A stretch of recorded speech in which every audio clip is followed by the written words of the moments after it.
Hi everybody, Randy Kertz here for Making Music. So this month I would like to talk about some drum related things, as the focus this month for Making Music is on drums and drumming. So I'd like to offer a few suggestions of things that one can do to try to avoid injuries in general when playing the drums and percussion. So in general, we want to always sort of loosen up when we're about to play, and there's a variety of ways to do that. Certainly everybody might have their own different sort of ritual, and that's fine, but aside from actually playing, we want to make sure we're loose before we start. So I talked last month in this column about just sort of taking a breath in, dropping your shoulders, and shaking out your hands. I think that that goes certainly for all musicians, but in this case drummers too. So again, you want to take a deep breath in, lift up your shoulders, let that breath out, just kind of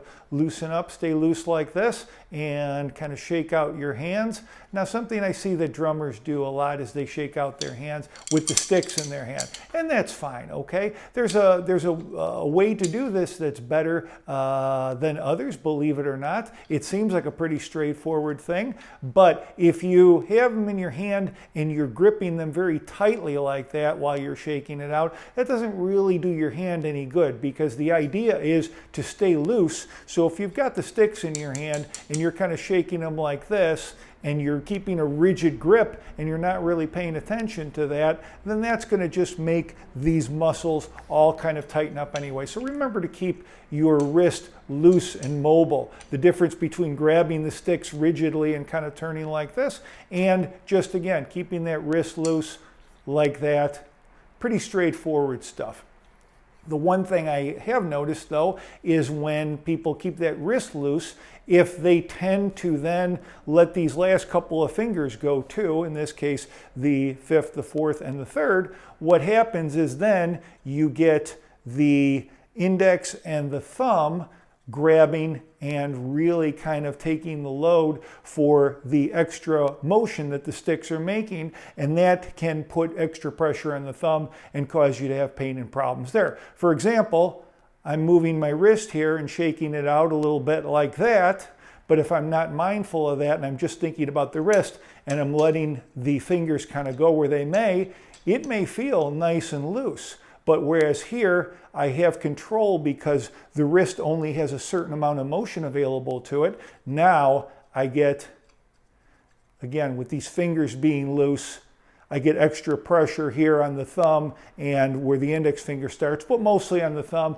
and that can cause pain and discomfort there later. So something to think about when you're shaking that out. Also, shake out the legs a little bit too. Now you can't necessarily see my legs, but I'm not doing anything more complicated. Pretend this is my leg.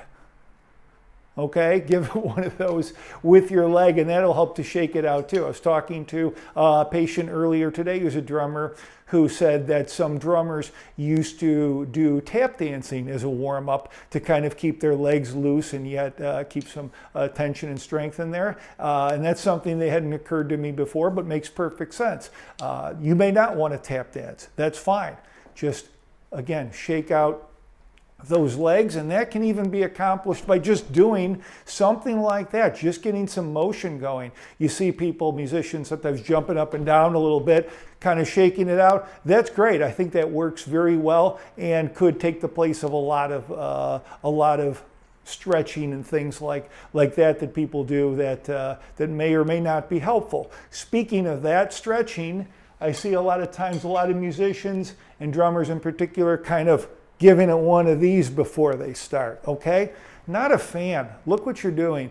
You're taking your hands and you're just pulling them back like that.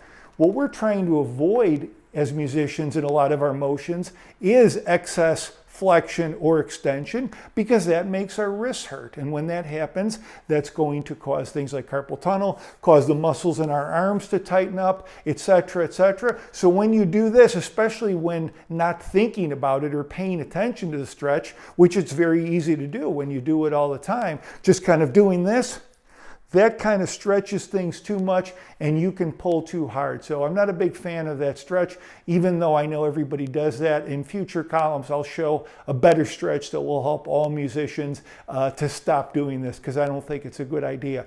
Maybe you've been doing it forever and it works for you, and you are mindful and you know how to stretch properly, and this works good for you, then there's probably no reason to change it. But I would say by and large, most people, let alone musicians, let alone drummers, are doing it without knowing how or why, and it can be something that causes problems. So please pay attention to what you're doing, and perhaps rethink doing that at all, especially if that makes you have pain, which for many players it does, but they ignore it because they think they're doing the right thing.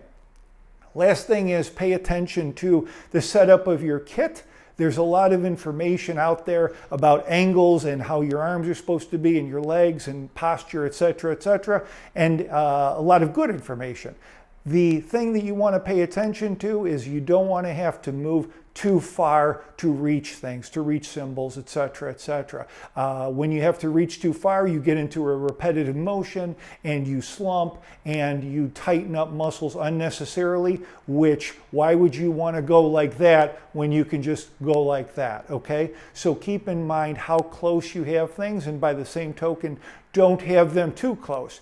If your drums are too close, your instruments are too close to you, and you don't have room to move around, you're going to have extra tension in your body just from trying to navigate the kit in such close quarters. So do what feels comfortable for you. If somebody, whether it's a teacher or a video, or somebody shows you how to set up something, and it doesn't feel comfortable to you, question why. Why is this uncomfortable for me? Am I reaching too far? Does my back hurt when I do this? Does that make me lean too far forward and stay there when I'm playing? Does it make me feel too confined because I can't reach over and that makes my back twist? There's a lot of things to think about. So if something's uncomfortable, address it, pay attention, figure out why, because it may be something that you can very easily fix just by rearranging things a little bit, and save yourself a lot of trouble and possibly injury in the future. So, Randy Kertz, making music. I hope you're all keeping well and doing well, and hope you stay that way. And we'll see you next month. In the meantime, a little bit more about me. I can always be reached, DRKERTZ, at drkertz.com. My website, www.drkertz.com. And of course, you can always reach me here through Making Music. Okay, that's it for Playing Well for this month for Making Music. Randy Kertz signing off. Thanks. Bye-bye.